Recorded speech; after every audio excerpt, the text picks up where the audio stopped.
Ngayong araw na ito ay magluluto nga pala ako ng sinaing na isda. Kaya tara na, samahan niyo akong magluto.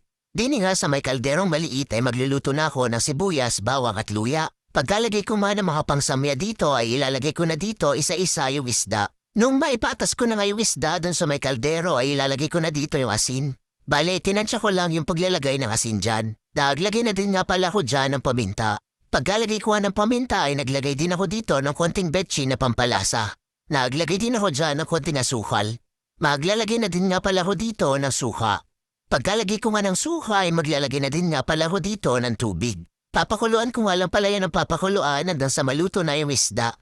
Maganda nga na mapakuluan niya ng maigi at matagal para maging malasa ito. Sa pagpapakulo naman nito ay kailangan mahina lang yung apoy na gagamitin mo. Masarap nga ang sinaing na isda lalo na kapag bahaw na ito at ipiprito mo. Ayos na nga ito kung kayo napapaibig kaya magluto nito.